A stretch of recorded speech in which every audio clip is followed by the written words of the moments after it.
제주시의 한 오피스텔입니다. 이곳에 전세로 살았던 전학균 씨는 3년째 건물주로부터 전세 보증금을 돌려받지 못하고 있습니다. 민사 소송에서 이겼어도 무용지물이었습니다. 건물주는 법원에 경기가 어렵다며 최대한 빨리 보증금을 돌려주겠다고 했지만 건물은 결국 경매에 넘어가 한 푼도 받지 못했습니다. 이 계약서가 의미가 아예 없는 것 같아. 말도 없이 대출 받아버리니까 아예 저희는 그 돈 갖고 있는 전세산이었는데 그것도 홀라당 다 날라가고. 같은 처지에 놓였던 세입자 수십여 명은 법원에서 삭발까지 하며 경매 철회를 촉구했지만 소용이 없었습니다. 현재까지 경찰이 파악한 피해자는 80여 명, 피해 금액은 30억 원이 넘을 것으로 보고 있습니다. 경찰은 건물주의 소재 파악과 계좌 거래 내역 등을 분석하고 있습니다. 이제 세입자들한테 그 선순위 근저당이라든지 여러 재정적인 상황이 좋지 않음에도 불구하고 그런 사항을 충분히 사전에 설명, 고지하지 않고 취재진은 건물주에게 입장을 듣기 위해 연락했지만 전화번호가 바뀐 상태였습니다. 어렵게 연락이 닿은 건물주 아들은 사업이 망했다는 말만 되풀이했습니다. 사업 다 망해갖고 싹 굳어나갖고 재산 하나도 없이 남김없이 다 넘어갔다고. 피해 호소하는 거에 대한 어떤... 그러니까 더 이상 할 말 없다고. 경찰은 건물주와 건물주 가족 등 3명을 사기 혐의로 입건하고 수사를 확대하고 있습니다. KBS 뉴스 문준영입니다. 지난달 임차인 70여 명의 보증금 54억 원을 가로챈 혐의로 구속된 대구판 빌라왕 A씨. A씨는 무자본으로 빌라 6채를 짓고 전세 보증금을 돌려막으며 공사비와 생활비 등으로 썼습니다.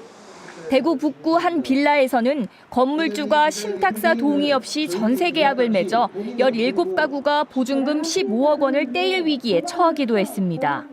저희 신탁 사기는 금융 지원을 제외하고는 어떠한 지원도 없다고 합니다. 도대체 이게 무슨 피해자를 위한 법입니까? 정의당 대구시당이 이달 초부터 전세 사기나 깡통 전세 피해 상담 창구를 운영한 결과 20여 건의 피해 사례가 확인됐습니다. 대구경찰청이 지난해부터 진행 중인 전세 사기 특별단속에서도 80건이 적발돼 60여 명이 송치되는 등 대구에서도 피해가 속출하고 있습니다. 하지만 대구시는 손을 놓고 있다는 비판이 나옵니다. 경기도와 경북도 등 대부분의 특광역시가 전세 피해 지원센터 등을 설치해 대책을 세우고 있는 것과 대조적이라는 겁니다. 피해 상담 창구를 설치하고 피해 실태 조사를 하루빨리 실시해야 합니다.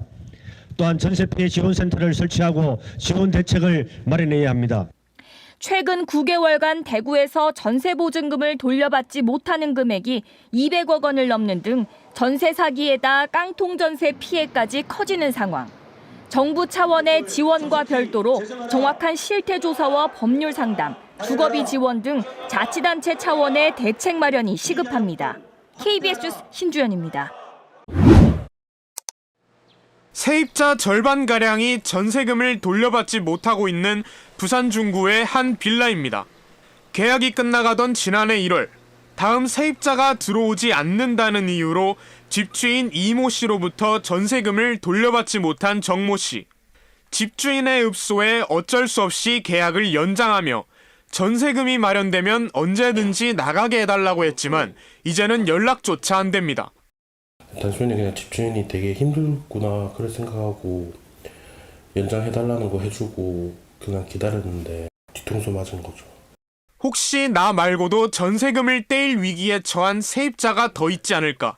서로 수소문을 하던 지난해 7월, 집주인 이 씨는 제주도의 한 호텔을 매입한 것으로 KBS 취재 결과 확인됐습니다.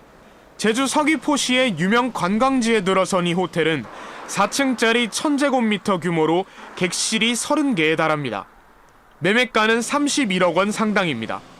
이것 말고도 이 씨가 가지고 있는 빌라와 호텔을 모두 조사해봤는데 담보로 빌린 근저당 대출 금액이 최소 200억 원에 달했습니다. 지난해 11월 이 빌라 세입자이던 딸이 전세금을 받지 못해 법적 소송까지 한 윤모 씨. 집주인의 행태에 말문이 막힙니다. 재산도 있고 능력도 있는 사람들이 뭐 세입자 돈을 해결해 줄 생각은 안 하고 자기 재산 불리려고 그 생각만 했다는 걸 알고 나니까 이래서 진짜 돈 없으면 서러운가 싶기도 하고. 집주인 이 씨가 200억 원을 빌리고 30억짜리 호텔을 사는 사이 이 씨와 동업자 소유 건물의 세입자 180여 명은 전세 사기를 걱정하고 있습니다. 대부분은 전세금이 사실상 전 재산인 20에서 30대 청년입니다. KBS 뉴스 김옥천입니다. 금고에 5만 원권 돈 뭉치가 가득 채워져 있습니다. 전세 사기 혐의로 붙잡힌 50대 A씨의 집에서 나온 것으로 모두 4억 원에 달합니다. A씨는 2019년 지인들과 함께 대전의 한 다가구 주택을 사들인 뒤 이를 담보로 신축 건물을 지어 세입자를 받은 걸로 알려졌습니다.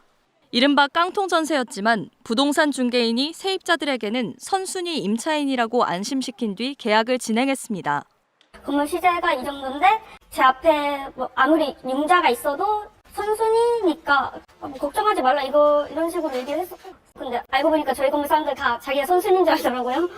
이들의 사기 행각은 한 세입자가 등기부등본을 뗐다 경매 절차가 진행 중인 사실을 알게 되면서 드러났습니다. 전세 계약 기간이 끝나지 않았는데 집을 빼줘야 되는 상황이고, 제가 냈던 전세 보증금과 경매에 낙찰이 됐음에도 배당금을 한 푼도 못 받은 상태에서 A씨 일당이 소유한 주택 두 채는 이미 낙찰돼 피해 복구가 막막한 상황입니다. 경찰에 따르면 이들 일당에게 속은 세입자만 50여 명, 피해 금액은 43억 원에 이르는 걸로 조사됐습니다. 피해자들은 대부분 20대에서 30대 사회 초년생들로 지난해 경찰에 고소장을 접수했습니다.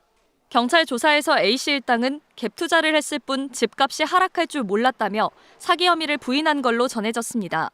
경찰은 사기 등의 혐의로 A씨 등 2명을 구속하고 나머지 2명을 불구속 입건했습니다. KBS 뉴스 김예은입니다.